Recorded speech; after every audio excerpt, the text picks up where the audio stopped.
Hi అండి. ఈరోజు మనకి 3 ప్రోమోలు వచ్చినాయి. ముగ్గురు పేరెంట్స్ లోపలికి రావడం జరిగింది. ఒకటి డిమాన్ వాళ్ళ మమ్మీ వచ్చింది హౌస్లోకి. నెక్స్ట్ సంజన గారి పిల్లలు వాళ్ళ హస్బెండ్ రావడం జరిగింది. దాని తర్వాత దివ్య నిఖిత వాళ్ళ మదర్ రావడం జరిగింది. దివ్య నిఖిత మదర్ వచ్చేసిన తర్వాత ఏం ఇన్పుట్స్ ఇచ్చిందన్నది నేను ఒక లాంగ్ వీడియో చేసి పెట్టాను. నెక్స్ట్ కళ్యాణ్ వాళ్ళ మదర్ కూడా ఈ రోజు వచ్చింది, కానీ మనకు రేపు ఎపిసోడ్లో వస్తుంది. కళ్యాణ్ వాళ్ళ మదర్ వచ్చిన తర్వాత కళ్యాణ్కు ఎంత ఎమోషనల్ ఏంటంటే పీక్స్కి వెళ్ళిపోయింది. అంత ఎమోషనల్ ఏంటి, చాలాసేపు ఏడ్చిండు. కానీ ఇక్కడ ఒక సర్ప్రైజ్ జరిగింది. ఆ సర్ప్రైజ్ ఏంటంటే తనుజ కళ్యాణ్ వాళ్ళ మదర్కి శారీ గిఫ్ట్గా ఇచ్చింది. ఎందుకు ఇచ్చింది ఏంటిదన్నది నేను లాంగ్ వీడియో చేశాను. ఆ లాంగ్ వీడియోలో ఉన్నది చూడని వాళ్ళు ఉంటే ఒకసారి వెళ్ళి చూడండి, బాగుంటుంది. దాంట్లో అంత పూర్తి డీటెయిల్స్ ఇవాళ లైవ్లో ఏం జరిగింది, ఎవరెవరు ఏం ఇన్పుట్స్ ఇచ్చారనేది నేను లాంగ్ వీడియోలో పెట్టాను, చూడండి. ఇప్పుడు ఓటింగ్ అనాలిసిస్ చూడబోయే ముందు ప్లీజ్ దయచేసి లైక్ చేయండి. ఛానల్ లైక్ చేయండి అని అడుగుతున్నా, ఎవరు లైక్ చేస్తలేదు. ఎందుకు లైక్ చేస్తారు? లైక్ చేయండి ప్లీజ్, దయచేసి లైక్ చేయండి. ఛానల్ సబ్స్క్రైబ్ కూడా చేసుకోండి.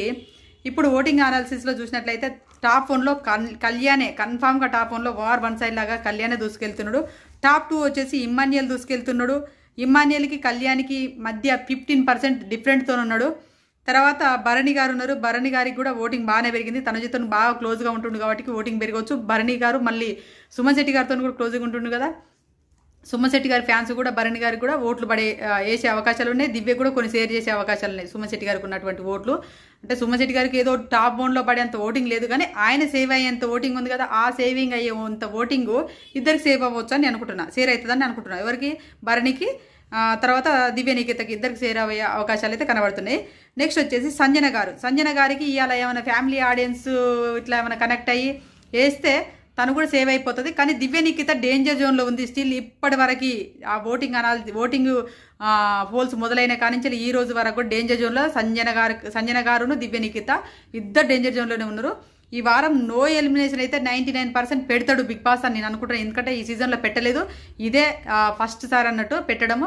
నో ఎలిమినేషన్ పెడతాడు. ఈ వారం ఆ అమ్మాయి సేవ్ అయ్యే అవకాశాలు కనపడుతున్నాయి. లేదు పంపించాలి అనుకుంటే మాత్ం దివ్య ఎలిమినేషన్ అవుతుంది. దివ్య ఆమె ఈ రోజు కూడా తనుజతోని భరణి గారితో ఫుల్ గొడవ వేసుకుంది. ఫ్యామిలీ వీక్ అనేది మర్చిపోయిందో ఏం తెలియదు, ఫుల్గా గొడవ వేసుకుంది. ఇంటి నుంచి ఇన్పుట్స్ వచ్చినాక కూడా గొడవ వేసుకోవడం అనేది ఎంతవరకు కరెక్ట్ అనేది నేను వీడియోలో చేశాను. ఒకసారి నా ఛానల్లో లాంగ్ వీడియో ఉంటుంది, చూడండి. ఎందుకు గొడవ వేసుకున్నది అనేది దాంట్లో ఉన్నది, పూర్తి డీటెయిల్స్ అంతా చూడండి. చాలా బాగుంటుంది ఆ వీడియో. దివ్య నిఖిత గొడవ వేసుకుంది కదా తనుజ ఫ్యాన్స్, మళ్ళీ ఇప్పుడు ఈ అమ్మాయిని పంపించే టార్గెట్గా పెట్టుకుంటారని నేను అనుకుంటున్నాను. కానీ బిగ్ బాస్ ఇవన్నీ పరిగణలోకి తీసుకొని గొడవ వేసుకుంటుంది, ఇది అదే అని ఈ అమ్మాయిని డేంజర్ జోన్లో ఉందని చెప్పేసి ఈ అమ్మాయి ఈ వారం సేవ్ అయ్యే అవకాశాలు బిగ్ బాస్ చేతుల్లోనే ఉంది. బిగ్ బాస్ సేవ్ చేస్తాడని నేను అనుకుంటున్నాను. మీరేమనుకుంటారో కామెంట్ చేయండి. ఈ వారం తనుజ ఫ్యాన్స్ ఎవరికి ఓటేస్తున్నారని అడిగితే కళ్యాణ్కి ఓటేస్తున్నామని